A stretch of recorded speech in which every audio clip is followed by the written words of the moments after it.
আসসালামু আলাইকুম এভরিওয়ান, আশা করি সবাই ভালো আছেন। আজকে স্পিকিং পার্ট 1 এর উপর ক্লাস হবে। সবাই খাতা কলম নিয়ে বসবেন। কিছু কমন কোশ্চেনের উপর কথা বলবো, যেগুলো খুবই খুবই খুবই ইম্পর্টেন্ট। এগুলা ছাড়া আইএলটিএস এর পার্ট 1 এ ভালো করা সম্ভব না। এগুলো আপনার অবশ্যই জানতে হবে। This is the mandatory part. Okay, তো এক্সামিনার আপনাকে কি করবে সেটা আগে জানার বিষয়। এক্সামিনার পার্ট 1 এ আপনাকে দুইটা টপিকের উপর কোশ্চেন করতে পারে। পার্ট 1 এ দুইটা টপিকের উপর কোশ্চেন করতে পারে, তিনটা টপিকের উপর কোশ্চেন করতে পারে, অথবা চারটা টপিকের উপর কোশ্চেন করতে পারে। It's depend on him or her. সে যেই হয় না কেন, সে আপনাকে কি করবে না করবে এটা তার ব্যাপার। আচ্ছা, এবং টেস্টটা কতক্ষণ হবে? টেস্টটা হবে 4 to 5 মিনিট, মানে পার্ট 1 টেস্টটা আপনাকে 4 to 5 মিনিটস এর মধ্যেই শেষ হয়ে যাবে। ওকে, তো এবার দেখি কয়টা কোশ্চেন করতে পারে। এটা একটা কমন কোশ্চেন স্টুডেন্টদের। চারটা, সরি, 8টা, 12টা, 10টা এরকম কোশ্চেন করে থাকে। তো এই কোশ্চেন গুলো আমাদের কাজ কি? এই কোশ্চেন গুলো আমাদের ডিরেক্ট অ্যান্সার দিতে হবে, ইয়েস নোর এরকম ভাবে দিতে হবে। এবং আমরা যেন প্রথম লাইনেই আমরা কি চাই, মানে কি বলতে চাই আমরা, সেটা যেন এক্সামিনার বুঝতে পারে। ওকে, সো এখানে কিছু কোশ্চেন ভেরিয়েশন দেখবো আমরা, যে কোন ধরনের কোশ্চেন গুলো আসলে ডিরেক্ট কোশ্চেন। আমরা কি দেখে বুঝতে পারবো যে এইগুলা ডিরেক্ট কোশ্চেনের অন্তর্গত। প্রথমে আমরা ডু দেখি। ডু এর তিনটা ফরমেশন আছে। Do, it's mean present. Does, এটা মানে প্রেজেন্ট, বাট এই দুইটার মধ্যে একটু চেঞ্জ আছে। একটা প্লুরালের বেলায়, ডু প্লুরালের বেলায়, আর ডাজ হয় সিঙ্গুলারের বেলায়, ডিড হয় পাস্টের বেলায়। এগুলো কিন্তু অবশ্যই আমাদের জানতে হবে। তারপর আমরা হ্যাভকে দেখি। হ্যাভের হ্যাভ হয় প্লুরালের বেলায় পিপি। পিপি কেন লিখলাম? Present plural. তারপরে হ্যাজ কিসের বেলায় হয়? Has PS, present singular. Had কিসের জন্য হয়? পাস্টের জন্য হয়। ওকে, তারপর আমরা দেখি ইজ। ইজ আর দুইটাই কিন্তু প্রেজেন্টের জন্য। ইজ হয় প্রেজেন্ট সিঙ্গুলার, আর হয় ফার্স্ট, সরি, আর হয় প্রেজেন্ট প্লুরাল। ই ওয়াজ হয় পাস্ট সিঙ্গুলার, পাস্ট সিঙ্গুলার লিখে দিলাম। ওয়ার হয় ফার্স্ট প্লুরাল। এটা এটা জানতেই হবে, জানতেই হবে। এইগুলা যদি না জানি তাহলে আমি জিআরওতে ভুল করব, আমার লেক্সিক্যাল রিসোর্স ঠিক হবে না। অতএব এগুলা ম্যান্ডেটরি পার্ট, আমরা যেন খুব ভালোভাবে শিখি। তারপর এক্সামিনার আমাদের মডেলস দিয়েও কোশ্চেন করতে পারে। সেই মডেলস এর চারটা ইম্পর্টেন্ট ফরমেশন আমরা দেখাইছি। Can, could, will, would. এই ক্যান, কুড, উইল, উড দ্বারা এক্সামিনার আমাদের কোশ্চেন করতে পারে। এরপরে আমরা বাকি প্রশ্নগুলো দেখি। এই এই ধরনের কোশ্চেন গুলো থাকলে আমরা কিভাবে অ্যান্সার দিব? এই ধরনের কোশ্চেন গুলো থাকলে আমরা এইরকম সুন্দর একটা ফ্রেজ ইউজ করতে পারি, যেমন yes, I can't gate enough of it. আমরা যদি নার দিকে যাই এটা হ্যার জন্য। আমরা যদি নার দিকে যাই তখন কি বলবো? তখন বলবো no, I'm not hopeless at it. Okay, I'm not hopeless at it. তারপর এর আরো কিছু ভ্যারিয়েশন আছে, যেমন এক্সামিনার ওয়েন দ্বারা কোশ্চেন করলো। ওয়েন মিন্স কিন্তু টাইম। যেমন এখানে আমি একটু লিখে দিই, when I go to school। ঠিক আছে, এটা কিন্তু এক্সামিনার জিজ্ঞেস করে আই দিবে না, এক্সামিনার দিবে when you go to school. তুমি কখন স্কুলে যাও, এই স্কুল রিলেটেড কিন্তু কোশ্চেন করবে না, জাস্ট এটা আমি দেখাইলাম। তারপর হু দ্বারা কোশ্চেন করবে, ওয়ার দ্বারা কোশ্চেন করতে পারে। আচ্ছা, হু দ্বারা কোশ্চেন করলে কিন্তু অবশ্যই পার্সন বোঝাবে, ওয়ার দ্বারা কোশ্চেন করলে প্লেস, ওয়াই দ্বারা কোশ্চেন করলে রিজন জানতে চায়, হুইচ দ্বারা কোশ্চেন করলে ইনফরমেশন জানতে চায় অথবা চয়েস জানতে চায়, হোয়াট দ্বারা কোশ্চেন করলে সেটাও ইনফরমেশন, যেমন what's your name, what's your name, what's your name. একটু ভালো লিসেনার হইতে হবে। অনেকে যা খুঁজতে চায় কি এরকম, হোয়াট ইজ ইওর নেম, এটা কিন্তু এক্সামিনার নাও বলতে পারে, হোয়াটস ইওর নেম জানতে চাইতে পারে। আর এইখানে কিন্তু ইজ নাও বলতে পারে, তবে আমরা বি কেয়ারফুল ভাবে শুনবো। ওকে, তারপরে হাউ অফেন, এটা একটা টাইম ফ্রিকোয়েন্সির কোশ্চেন। ঠিক আছে, এটা কখন করে মানুষ, কখন করতো, এইসব জানতে চাই। এরপর সবচেয়ে একটা ভাইটাল কোশ্চেন যেটা ট্র্যাক করা হয়, হাউ মাচ, এটা মিনস আনকাউন্টেবল নাউন। এর কিছু ওয়ার্ড আছে যেগুলো আমাদের অবশ্যই জানতে হবে। Uncountable noun, uncountable noun. Okay, আমরা দেখি কোন কোন ওয়ার্ড গুলো এটার মধ্যে পড়ে। অ্যাডভাইস, ওকে, তারপরে আছে advertising, money, time, information,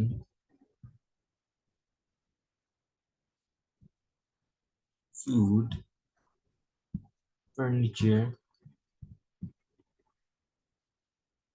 chair,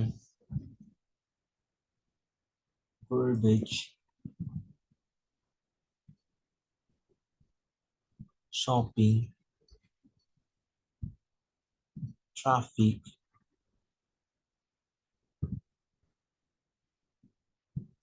মানি, ট্রাভেল,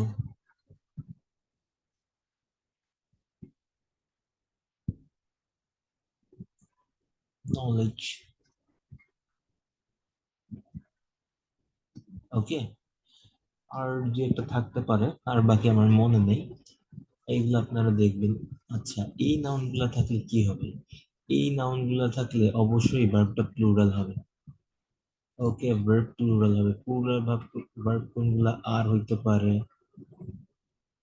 অথবা কি, ও যদি প্রেজেন্ট ইনডিফিনিট হয়, এর ভার্বের সাথে এস বা ইএস হবে না, হবে না।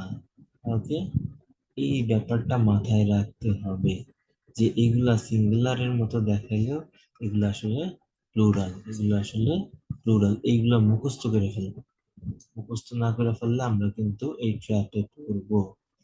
তারপর আছে how many. How many means amount বোঝায়, এটা একটা কাউন্টেবল জিনিস।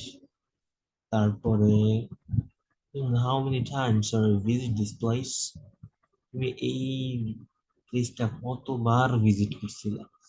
তারপরে হাউ দ্বারা মেথডও জিজ্ঞেস করা হয়।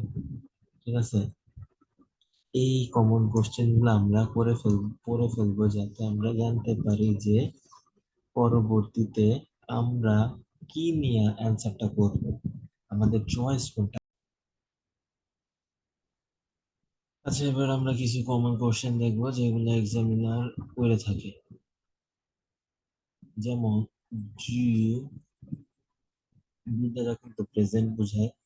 ডু ইউ কুক, তুমি কি রান্না করতে পারো কিনা সেটা জানতে পারছে। তাহলে আমি কি বলতে পারবো? Yes, I cook. I am trying this regular basis, আমি প্রতিদিন রান্না করি। তারপর কি ধরনের ফুড রান্না করি সেটা বলতে পারি, কখন রান্না করি সেটা বলতে পারি, কি কি রান্না করি সেটা বলতে পারি। এরকম ভাবে আমরা ডিটেইলসটা বলবো। মনে রাখবো, আমরা 3 to 4 সেন্টেন্সের বেশি বলবো না। একটা কোশ্চেনের সর্বোচ্চ 15 সেকেন্ডের মতো সময় নিব, এর বেশি সময় আমরা নিব না। ওকে, তারপরে হাউ অফেন, এটা মিনস কিন্তু টাইম ফ্রিকোয়েন্সি দ্বারা কোশ্চেন বোঝায়। আমরা অ্যান্সারটা পুরো টাইমের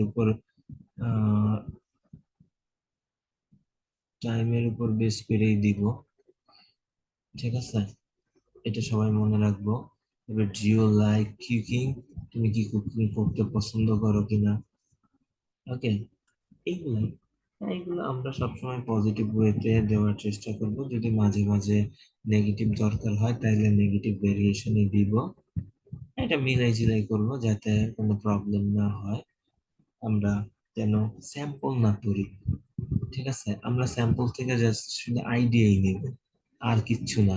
আমরা নিজের মতো করে অ্যান্সার গুলা গুছিয়ে বলবো।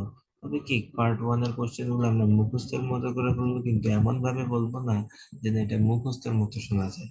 ঠিক আছে, আমরা ফিমিলিয়ার পরিচিত ভাবে ন্যাচারাল ওয়েতে কোশ্চেনের গুলা অ্যান্সার এক্সপ্রেস করবো এক্সামিনারের সামনে। তারপর আমরা কিছু স্ট্রাকচার দেখি, এটা আমরা কখন কিভাবে বলতে পারি। যেমন ওয়াই দ্বারা আমরা রিজন করতে পারি যে এটা কেন করি, তারপরে কখন করি, এই যে টাইম দেয়া, তারপরে ও কে আমাদের এটা শিখাইলো, হোয়ার কোন প্লেস আমরা করি, লাইক ডিসলাইক এক্সপ্লেইন করতে পারি, পার্সোনাল এক্সপিরিয়েন্স দিতে পারি। যেমন আহ আমি কি কি অ্যাপ্লাই করি রান্না করার সময়, এটা বলতে পারি। ঠিক আছে, এরপর অল টাইপস অফ ফুড। আচ্ছা, টাইপস অফ দ্বারা বোঝায় যে আমি কি কি উপকরণ ব্যবহার করি, এইসব। Just is very simple, part 1 খুবই সিম্পল। এরপর আমরা ইয়েস কে কত ভেরিয়েশনে বলতে পারি। যেমন খুব ভালো, আমি সবসময় এটা বলি ওয়াই নট, কেন নয়। ঠিক আছে, definitely, absolutely, undoubtedly, with without a second thought. এরপরে আবার নো কে ভাবে বলি no, not at all, not one bit. ঠিক আছে, নেভার। এই তো, এইগুলা দিয়ে আমরা খুব ইজি ওয়েতে সুন্দরভাবে আমাদের অ্যান্সার গুলাকে এক্সপ্লেইন করতে পারি। আচ্ছা, তারপরে আমরা এই টাইম ফ্রিকোয়েন্সি দিয়ে যখন আমরা কোশ্চেন গুলা বলবো, তখন আমরা কি রিলেটেড ওয়ার্ড ভোক্যাব গুলো ইউজ করতে পারি সেটা একটু দেখি। যার ভোক্যাব ভালো সে খুব ভালো একটা স্কোর পাবে, যার ভোক্যাব ভালো না সে লারাতে খুবই কম মার্ক পাবে, সে কথা বলার সময় আইডিয়া পাবে না। এটা একটা কমন ফিচার, এটা কমন ফিচার। আপনি আপনার ভোক্যাব নাই, আপনি কিভাবে একটা কথার এক্সপ্রেস করবেন, এক্সপ্লেইন করবেন কিভাবে? হাউ? এটা কিভাবে আদৌ পসিবল? হাউ? এটা কি আসলেই পসিবল? এর কি কোনো ওয়ে আছে? ভোক্যাব না জানলে কি আইডিয়া দেওয়া যায়? টপিক ওয়াইজ ভোক্যাব আমরা শিখবো। টপিক ওয়াইজ ভোক্যাব না শিখলে আমরা কখনোই ভালো স্পিকার হইতে পারবো না। এবার আমরা একটু দেখি যে টাইম ফ্রিকোয়েন্সি কোনগুলা। যেমন রেগুলার, সামটাইমস। সামটাইমস আমরা কিন্তু অনেক ভাবে বলতে পারি। যেমন ফ্রম টাইম টু টাইম, এটা খুবই ভালো একটা জিনিস, এটা আমরা ইউজ করতে পারি। তারপর রেয়ারলি, রেয়ারলি বলে স্পেসিফিক। আপনি ধরেন কোনো অকেশনে রান্না করেন, বা উইকে ফ্রাইডেতে হলিডেতে আপনি রান্না করেন, এইরকম। ওকে, আমি এখানে কুকের কথা বলছি তাই হলিডে মানে এটা বললাম। That's very simple. আচ্ছা, এরপরে আমরা কিভাবে বলতে পারি yes I cook on a fairly regular basis, আমি প্রতিদিন রান্না করি সেটা বললাম। তারপরে আমি বলতে পারি I cook every now and again, আমি এখন রান্না করি পরবর্তীতেও রান্না করবো সেটা বললাম। এরপর I cook from time to time, sometimes.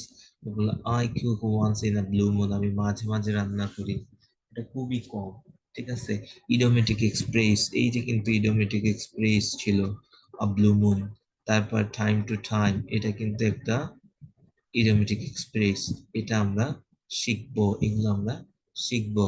এই যে রেগুলার বেসিস, এটা কিন্তু একটা ইডিওমেটিক এক্সপ্রেস। ওকে, তারপর এই কোশ্চেনটারে আমরা পাস্টে পারফেক্ট কন্টিনিউয়াস টেন্সেও বলতে পারি। এটা ফার্স্ট পারফেক্ট কন্টিনিউয়াস টেন্স কিভাবে আমরা এক্সপ্লেন করব সেটা আমরা একটু দেখি। সাবজেক্টের পরে যদি ও, সাবজেক্ট যদি প্লুরাল হয় তাহলে হ্যাভ দিব, সাবজেক্ট যদি সিঙ্গুলার হয় তাহলে হ্যাজ দিব। ওকে, এর এক্সপ্লেনেশনটা দেওয়া আছে, সবাই একটু দেখে নিব। ও, একটু বলি, অনেকে আবার ফর সিন্সে বলাই ফেলে। ফর সিন্স, আচ্ছা, সিন্স মানে একটা পিরিয়ড অফ টাইম, একটা লং টাইম, যেমন চাইল্ডহুড, এরকম রিলেটেড টাইম বলা। ঠিক আছে, বা school period, school period. Okay. আর ফর আমরা কখন ব্যবহার করব? ফর যেমন I read a book for 2 hours। So এইখান তো আমরা past perfect level I have been reading a new book for 2 hours। ঠিক আছে।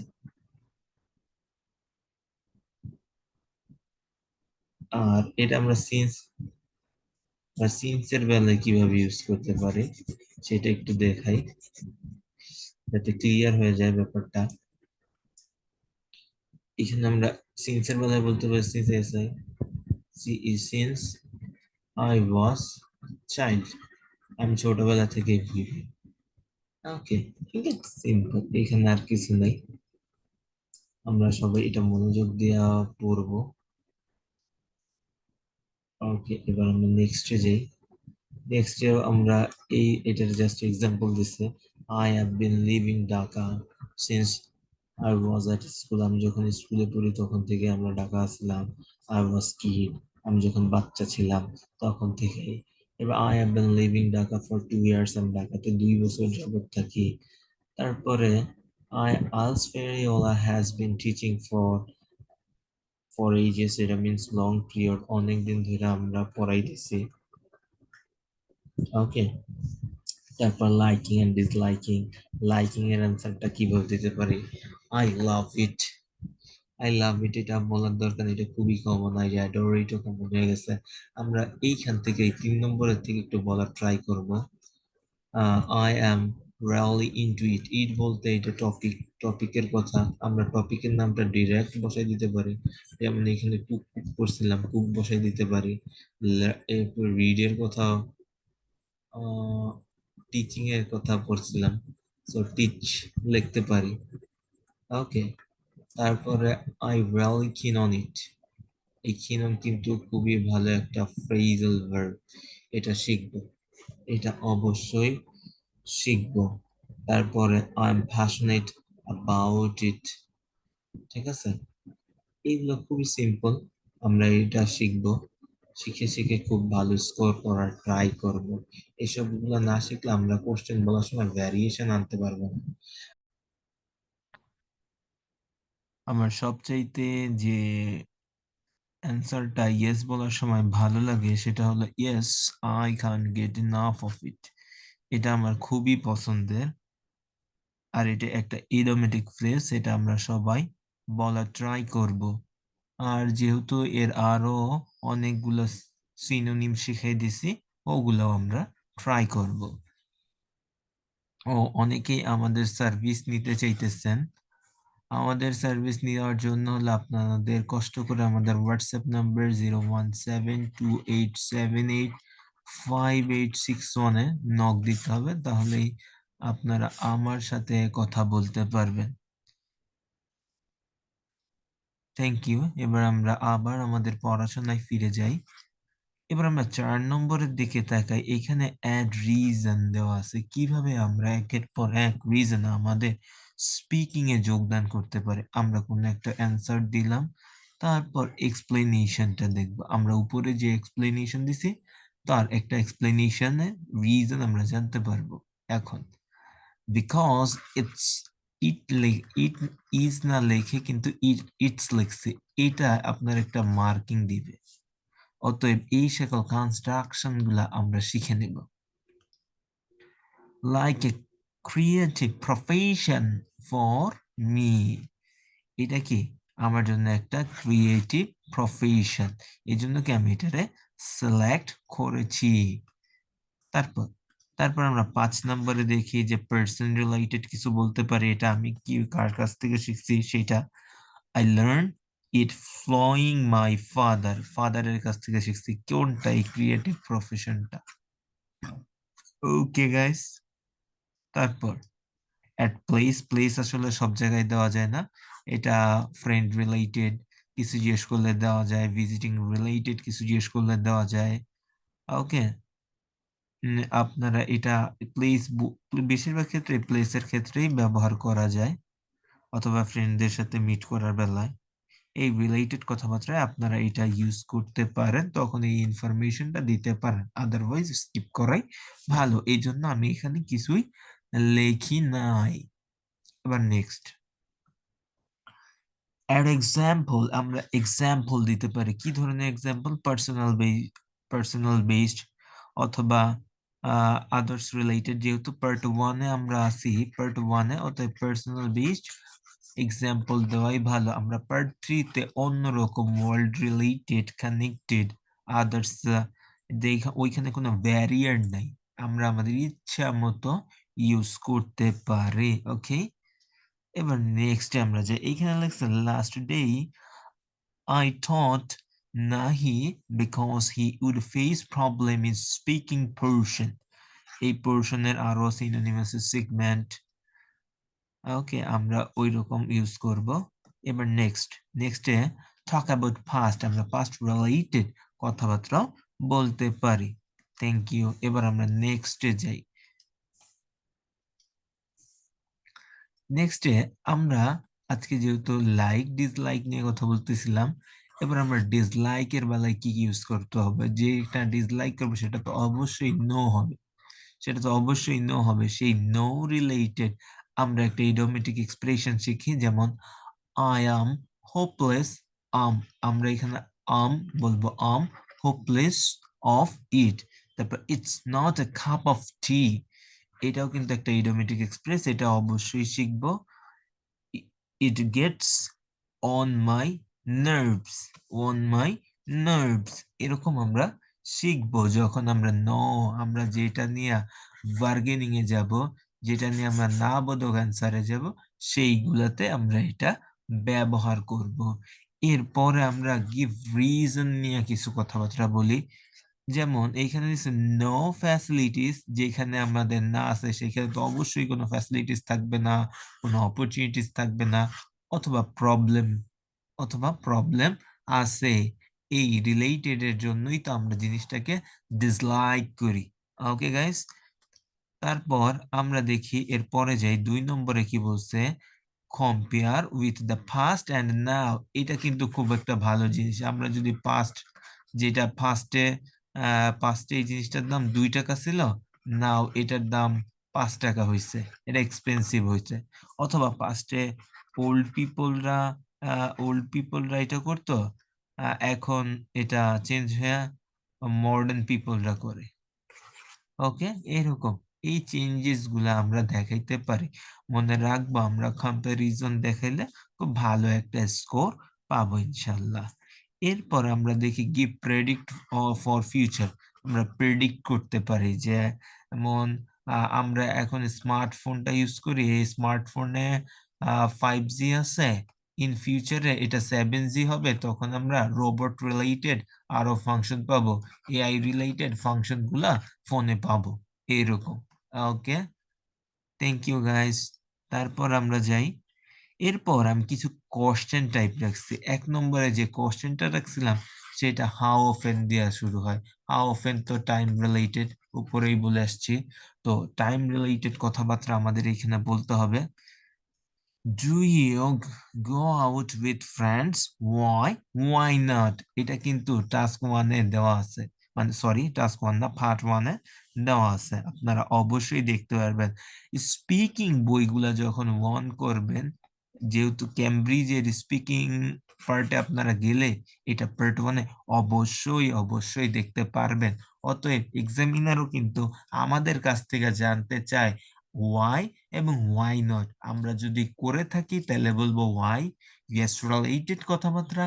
আমরা যদি না করে থাকি তাহলে ওয়াই নট রিলেটেড কথাবার্তা বলবো। এবার এবার কিভাবে অ্যান্সারটা সাজালাম সেটা একটু দেখি। I go out with my friend almost 2 or 3 times a week. আমি আমার ফ্রেন্ডের সাথে 2 বা 3 বার যাই উইকে, সেটা বললাম। এরপর ডিউরিং কি একটা প্রেপোজিশন, এটা একটা টাইম রিলেটেড প্রিপোজিশন। অবশ্যই কিন্তু আমরা কোশ্চেনের সাথে সামঞ্জস্য রাখছি। এখানে হাউ অফেন বলছিল টাইম রিলেটেড কথাবার্তা, আর আমরা টাইম রিলেটেড প্রিপোজিশন দিছি, অতএব আমাদের কোহিয়ারেন্সে আমরা মার্ক পাইতেছি, আমরা লেক্সিক্যাল রিসোর্সে মার্ক পাইতেছি। Clear guys? এইবার আমরা দেখি মাই ইউনিভার্সিটি সিয়ার্স, এটা কখন ছিল? আমার ইউনিভার্সিটি সিয়ার্স এর সময় ছিল, ইউনিভার্সিটি টাইমে ছিল। ইট ওয়াজ মোর ফ্রিকুয়েন্ট বাট দিস ডেজ, মানে তখন আমরা ঘন ঘন দেখতাম, কথা করতাম, যোগাযোগ রাখতাম, এটা পজিটিভ বলছে। এখন বাটের ফাংশনটা কি? আগে যদি পজিটিভ বলে তাহলে কি পরে নেগেটিভ বলবে। এখন দিস ডেজে কি করি না, যেহেতু আগে পজিটিভ বলছে এখন তো অবশ্যই করি না। I can't hang out with friends or see them that much as I have got busy with my job and responsibilities. ওকে, এখন আমরা যদি এক্সামিনারের সাথে বলি তখন কিভাবে আমরা এক্সপ্রেশনটা দিতে পারি? এরকম ভাবে বলতে পারি, আগো সরি আমি আবার স্টার্ট করতেছি। I go with my friends almost 2 or 3 times a week during my university years. It was more frequent, but these days I can't hang out with friends or see them that much as I have got busy with my job and other responsibilities. এরকম ভাবে আমরা বলতে পারি। ঠিক আছে, এখন তো আমি একটু দেখে দেখে বলছি, তখন তো আমি দেখে দেখে বলবো না, আমার মাথায় যেটা আসবে সেটা বলবো, অতএব ব্যাপারটা আরো ন্যাচারাল হবে। ওকে গাইস, আমি আশা করি আপনারা বুঝতে পারতেছেন, এবং আমি নেক্সট কোশ্চেনের দিকে যাইতেছি। এবার যদি এক্সামিনার আমাদের কাছ থেকে পাস্ট রিলেটেড কোনো ঘটনা জানতে চায়, তখন কি করব আমরা? তখন তো আমাদের পাস্ট রিলেটেড টেন্স দিয়ে আমরা অ্যান্সারটা ট্রাই করব। অবশ্যই এর মধ্যে যদি ভ্যারিয়েশন আনতে পারে দিব, যদি না পারে দিব না। ওকে, আচ্ছা, ইয়েস আই ডিড এনজয়। ও, আমি কোশ্চেনটা পড়ি, এখানে একটু চেঞ্জ রাখছিলাম, এনজয় এর কথা বলছিলাম। আর আমরা এতক্ষণ যে লাইক পড়ছি, অতএব এটা অন কাইন্ড অফ লাইকের কোশ্চেন, সেই জন্য আমি এনজয়টাকে অ্যাড করছি। Did you enjoy studying history at school? Okay, আমরা কি এনজয় করি কিনা স্কুলের হিস্টোরি জানতে? ঠিক আছে, এবার আমরা কি ধরনের অ্যান্সার করতে পারি? Yes I did enjoy studying history at school a lot. History fascinated me because, reason দিব, it offered a glimpse into the lives and experiences of people from different areas. ওকে, এরপরে যেটা বলবো সেটা হলো এক্সাম্পল। আমরা এই যে লাইফস এন্ড এক্সপেরিয়েন্সের এক্সাম্পলটা দিব। Learning about the first civilization, their cultures, and the events that shaped our world helped me develop a broader perspective and appreciate the complexities of human history. I found it intriguing to analyze the causes and the consequences of historical events and explore the factors that shaped societies, যেটা কি না সোসাইটিতে shaped করা হয়ে থাকে। ওকে, আমরা এবার কি রিলেটেড, এইখানে আমি এক্সাম্পল দিলাম, আর লাস্ট লাইনে কি, লাস্ট লাইনে আমি কনক্লুডিং অ্যান্সার দেওয়ার ট্রাই করছি। ঠিক আছে, আমরা এইরকম ভাবে বলতে পারি। এবার আপনাদের কিছু হোমওয়ার্ক দিয়ে দিই, যেমন do you like to have flowers in your home, এটা কথাবার্তা বলবেন। আর প্রেফার রিলেটেড আজকে শিখাচ্ছি না, আজকে লাইক এন্ড ডিসলাইক বলেছি, প্রেফারটা অন্য একদিন শিখাই দেব। এটা একটু চেঞ্জ। ওকে, তবে এই শিটে রাখছিলাম, তাই স্ক্রিনশট নেওয়ার সময় পিকচারটা আসছে, এই জন্য আমি দুঃখিত। আপনাদের কিছু হোমওয়ার্ক দিয়ে দিতেছি, এই বাদ বাকি কোশ্চেন যেগুলা দেখতেছেন এইগুলা সবাই আপনারা হোমওয়ার্ক, বাসায় কাজ, বাড়ির কাজ করবেন, দেন সাবমিট করবেন, এবং আমাদের ইউটিউব চ্যানেলে অ্যান্সার দিতে পারেন। যদি কারো কোনো কোশ্চেনের সমস্যা থাকে তাহলে আপনারা অবশ্যই আমার হোয়াটসঅ্যাপে নক করবেন। Thank you. আশা করি সবাই ভালো থাকবেন। ইনশাল্লাহ নেক্সটে আবার দেখা হবে।